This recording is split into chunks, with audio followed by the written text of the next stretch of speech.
This week on eNEWS, we are wrapping up the school year with a look back at some of the work produced by this year's graduating group of digital communications and media students. In eNEWS, I'm Mackenzie Jarvin. And I'm Hayden Siemens. This is our last show of the year, so we're showcasing some of the amazing work created by the second-year DCM students. So let's get started. For the first time in its history, Lethbridge College hosted a different kind of competition. The event saw amateur fighters from around Alberta and across the country compete for hardware. Kieran Emmerd has more.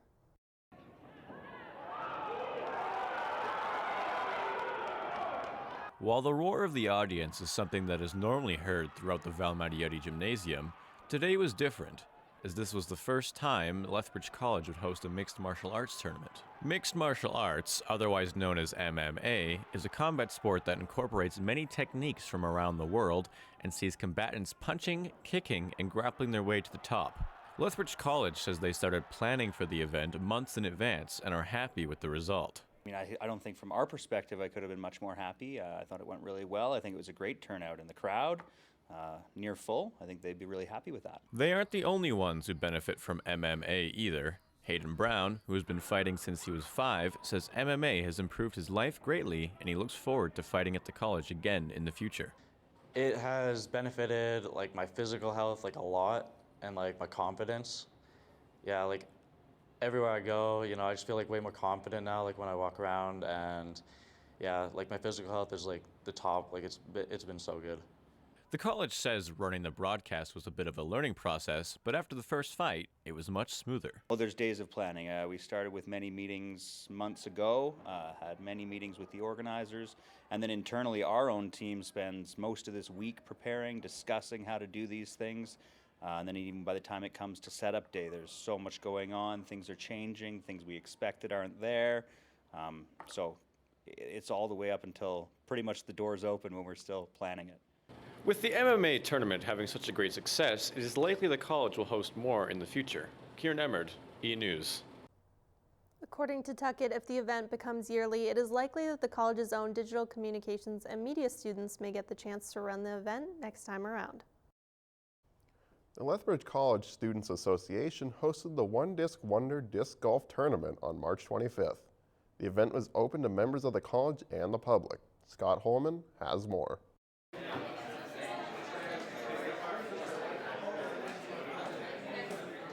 Members of Lethbridge College and members of the public took part in a disc golf tournament on the college campus on March 25th. LCSA Events and Communication Manager Tanner Marcer says the One Disc Wonder Tournament was aimed at raising awareness of the sport. Now that spring has begun, the weather is allowed for this tournament to take place. It is a very introduction disc golf tournament for community members, students, and just a great way to introduce people to the course on campus. Currently, the college only has the front 9 holes and had to do a pop-up back 9 for the tournament. Marcer says once the college has a permanent back 9 holes, they will be hosting more permanent and exclusive tournaments. Tournament player Garrett Burton says there are 4 divisions for men's. He is in the C division, but that doesn't stop him from having a fun time in the tournament. Just being outdoors, you know, it's been a long winter. Getting back out here, doing fun stuff outside, that type of thing is probably my favorite part. The tournament was sponsored by Horizon Discs, a Southern Alberta family-owned disc golf and apparel company from Lethbridge. Marcer says the tournament is only one of the many the LCSA hosts during the year.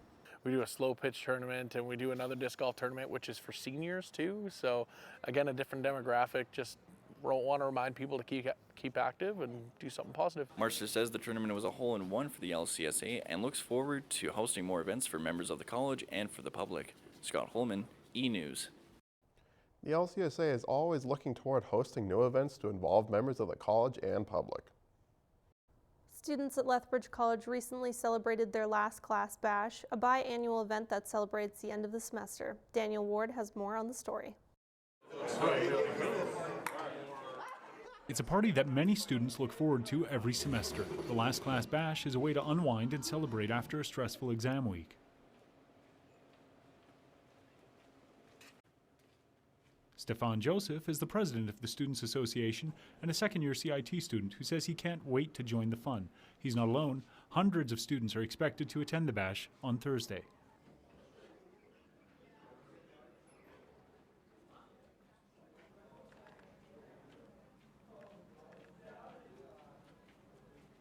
think it's a great opportunity just to get around with students and your friends, and just to enjoy some poutine and just to relax, because we've had a long kind of 3 weeks, and we have the finals, so yeah, it'll be good to just chill.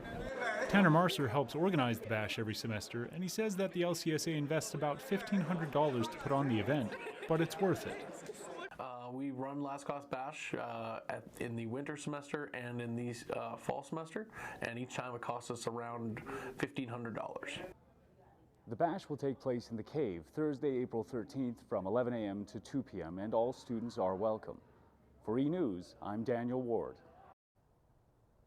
Thanks, Daniel. That sounds like a lovely time.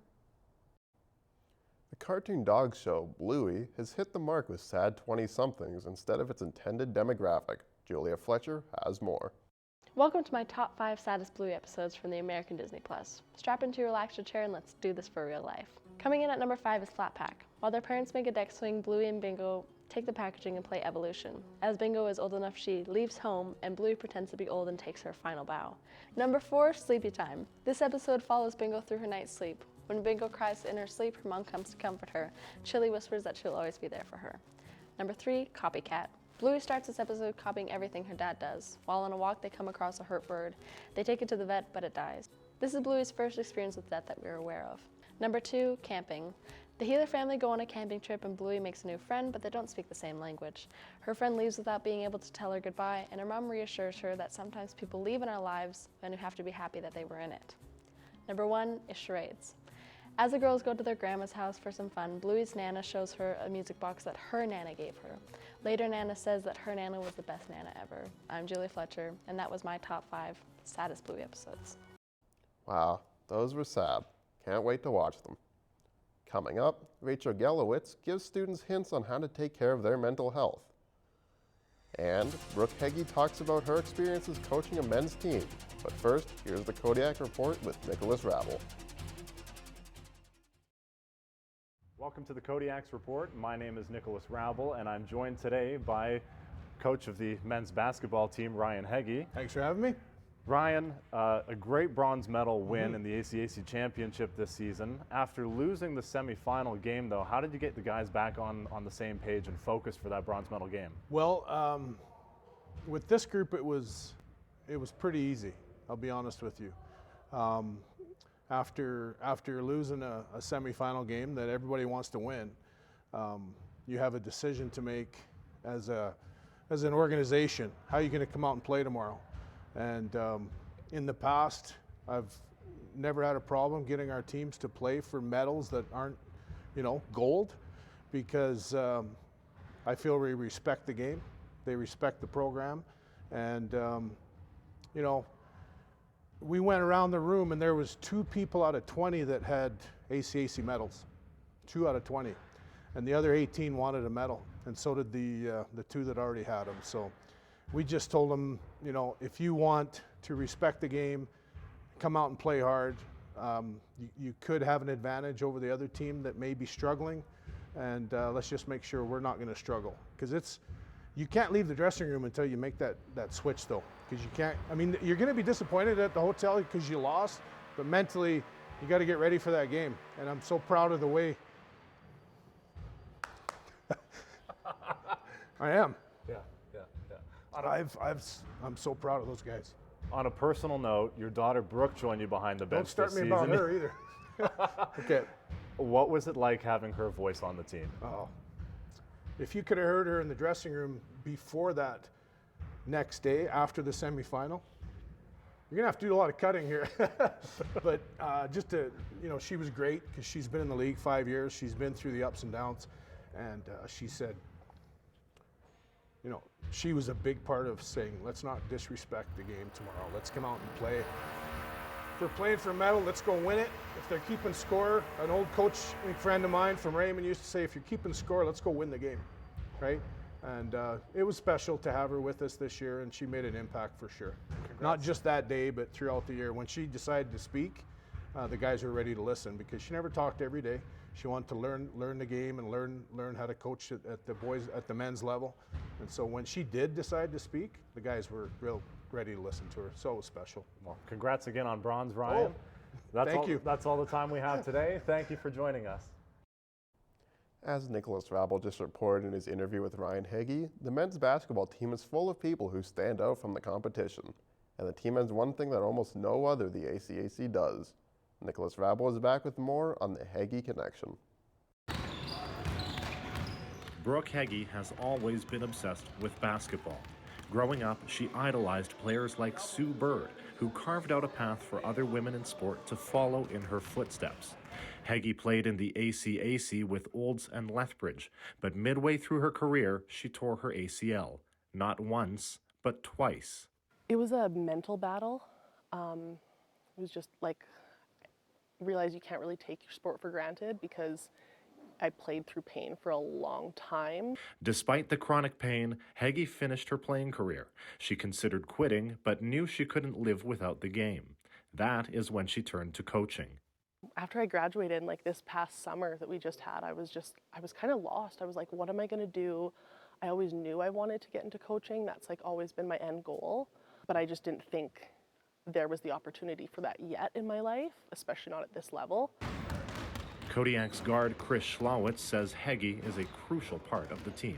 When she speaks, it's important, it's of value, and we listen, we take it in, and it usually comes at the right time too, so that's very, very blessed to have that on the team. Now Heggie is emulating what she learned from Sue Bird, paving the way for other women in her sport. She is one of few female coaches in ACAC men's basketball. You have to put yourself out there and introduce yourself and stuff, and I think that kind of brought my confidence up, is just like asserting myself, because you can't really just stand back and wait for opportunities to come. Heggie and the Kodiak's men's basketball team are in Calgary this weekend competing for their 11th ACAC championship banner. And for Heggie, it's just the beginning of a promising career. Nicholas Rabel, eNEWS. As you probably have guessed by now, Kodiak's head coach Ryan Heggie is Brooke's dad. The father-daughter duo coach alongside their other assistant, Michael Clemens. Kodiak's men's basketball team captured the bronze medal at ACACs at Ambrose University in Calgary. They knocked off Keanu College from Fort McMurray 80-72. Taking care of your mental health is not always an easy task, but Rachel Gallowitz had some tips for us. Let's take a look. I'm Rachel Gallowitz, and here are my top 5 mental health tips. Number 1, find out what mental health conditions you have, whether that's CPTSD, anxiety, or something else. It's easier to find resources for specific problems you're having when you know how your brain functions. Number 2, go for a walk. It's been proven time and time again how many benefits even a short walk can have both mentally and physically. Other physical activity is great too. Number 3, lower your expectations. If striving for perfection is creating a source of stress in your life, it's likely time to give yourself the freedom to be less than perfect. Because let's be honest, it doesn't really exist. Number 4, be present. Reflecting and planning is important, but if you're spending too much time up here, you're probably missing all the great things happening out here. Number 5, find what works for you. It doesn't matter what works for someone else if it's not helpful for you. We're all different people who have different issues. It will take some patience and experimentation, but you've got this. I'm Rachel Gallowitz, and those were my top 5 mental health tips. Rachel's list was obviously not exhaustive, but a great place to start your journey of self-care. The Sphere program at the college is offering unique experiences in the form of realistic simulations. Ali Faitoni interviewed Fred Manitolo to find out more. Hello, my name is Ali Faitoni. I'm here with Campus Horizons with Fred Manitolo, the simulated specialist for Sphere. Fred, tell us more about what Sphere is. Sure. Sphere stands for Simulated Patient Health Environment for Research and Education. Basically, we're part of the Center for Health and Wellness, and most of the things that we do is we support the students in their lab classes, lab experience, and also the simulated experience. So, yeah. So this is one of the rooms that you use for simulations? Yes. So as you can see, we have a simulated hospital room here.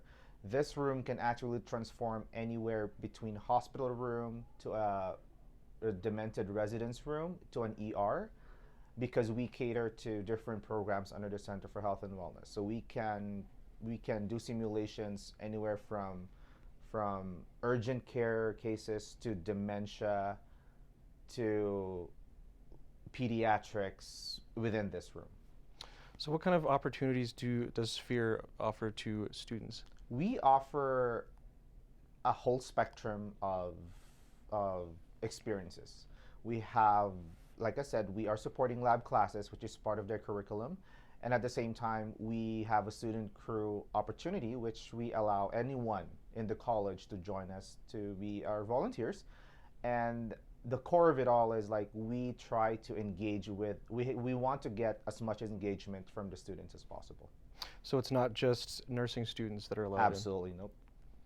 It's anyone from the college.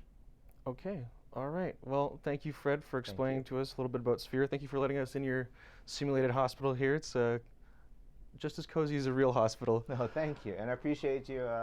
Thank you for having me. Yeah, of course.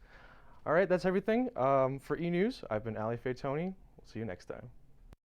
The Sphere program offers volunteer hours to healthcare students as well as any student who is interested. In this world of creepy creatures, greedy goblins, not only one person in our program is capable of covering these scary topics. Our resident goblin wrangler is here today to give you a list of this week's top 5. Take it away. Hello and welcome to today's Top 5. I'm your titular host, Hayden Siemens, and I'm here today to show you all the top 5 ghoul sightings. Now, while ghouls and goblins are both nefarious little creatures, ghouls don't really get the limelight that they deserve.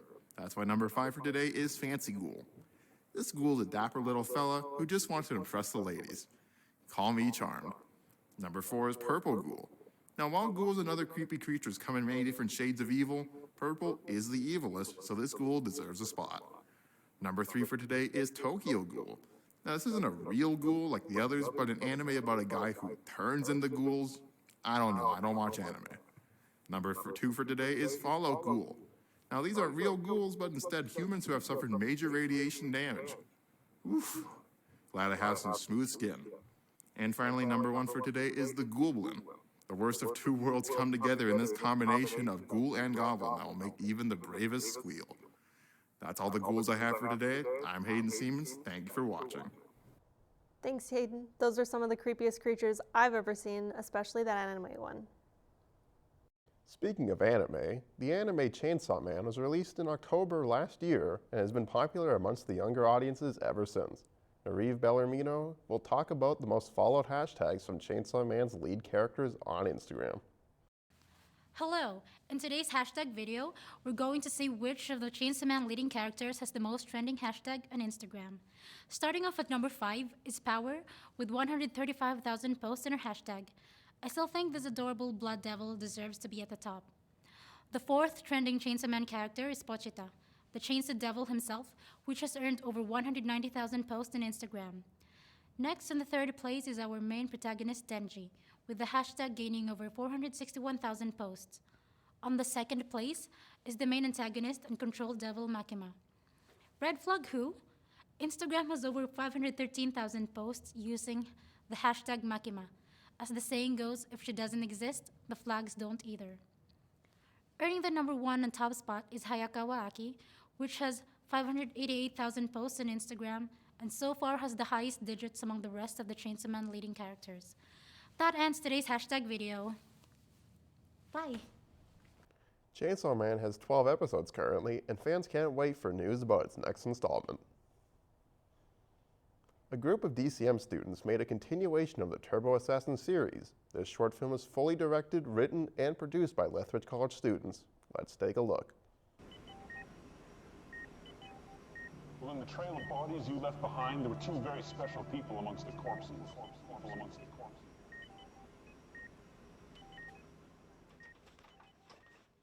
Hey, get these damn things off me!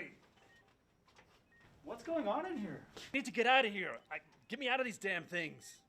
You're not going anywhere. You are in no condition. I need to leave. I need to find her. Where are you going? I have work to do. Yeah.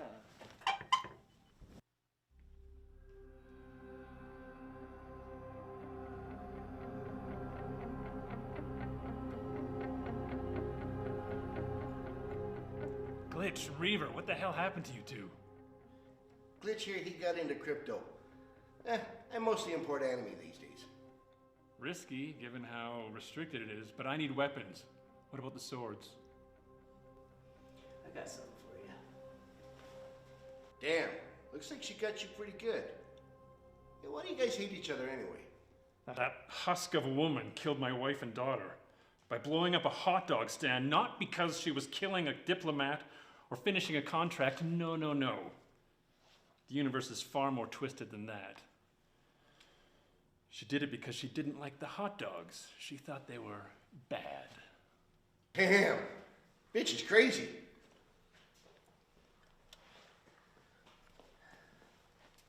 I got just what you need. This came from a rather wealthy anime client. Legend says it's sharp enough when you cut someone that won't even bleed. That doesn't make any sense.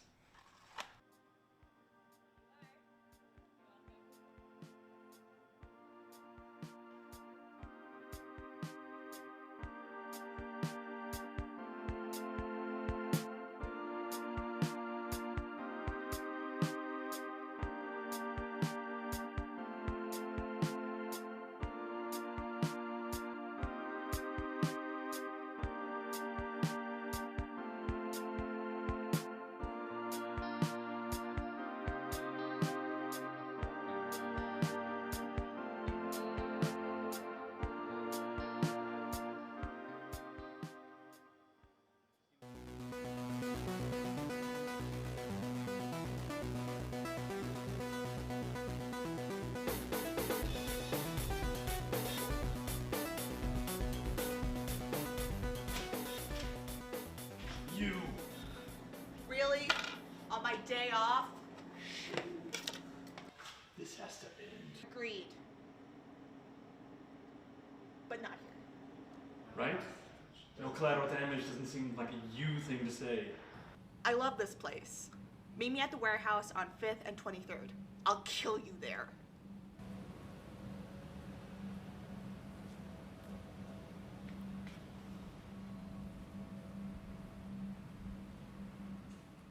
Brought the nail file? What? I beat you badly enough with my bare hands last time. This feels like a fair fight to me.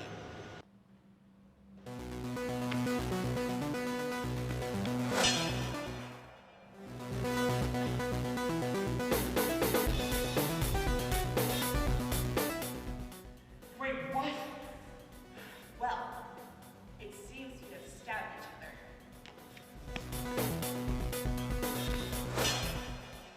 Ow! What the heck, okay, Howard? That hurts!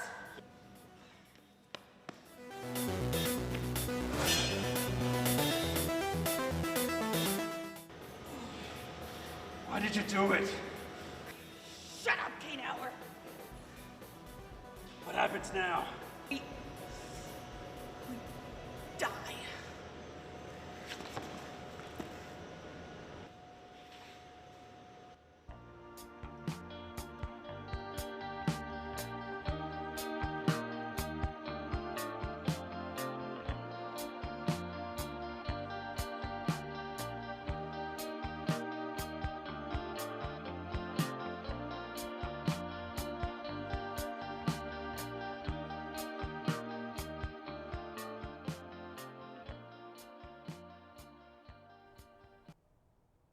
Daniel Ward, the director and writer of Turbo Assassin, said that this is the last installation of Turbo Assassin for now, but he definitely has more plans for it in the future. This next film was created by Rachel Gelowitz, Scott Holman, Chase Chambers, and Hayden Siemens.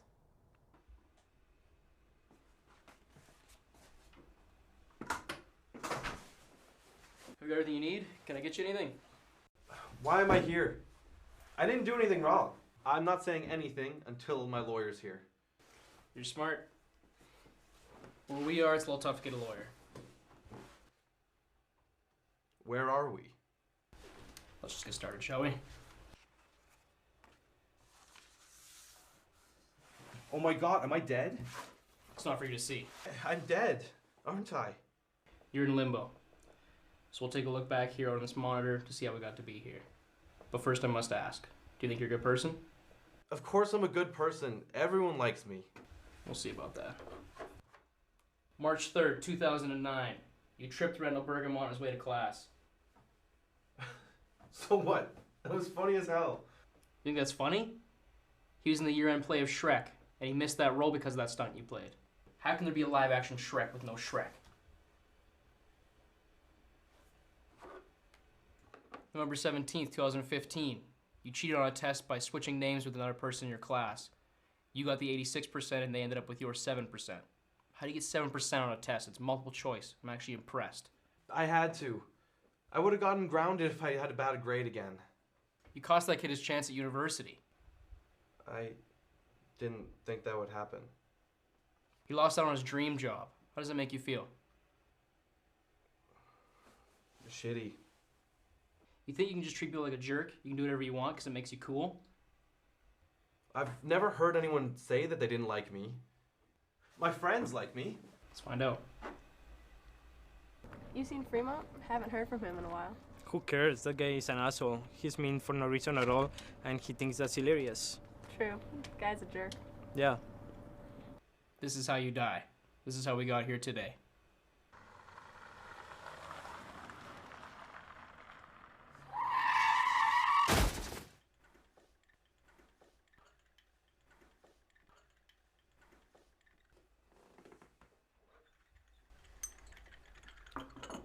In front of you are two bells.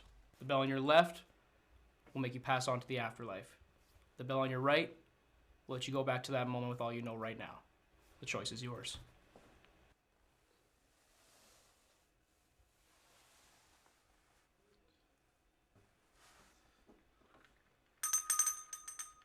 Class today, I'd rather to be on a cafe or something. Yeah, I hate that class, but we gotta go to it, so.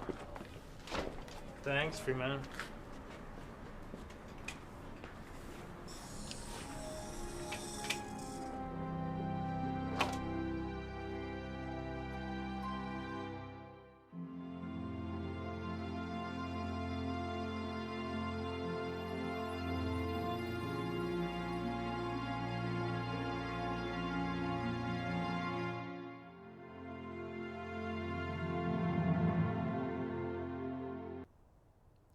Fremont won 2 awards, Best Audio and Best Cinematography at the 2023 Georgies. That concludes our final newscast for the class of 2023. I'm Hayden Siemens. And I'm Mackenzie Jarvin. Thanks for watching.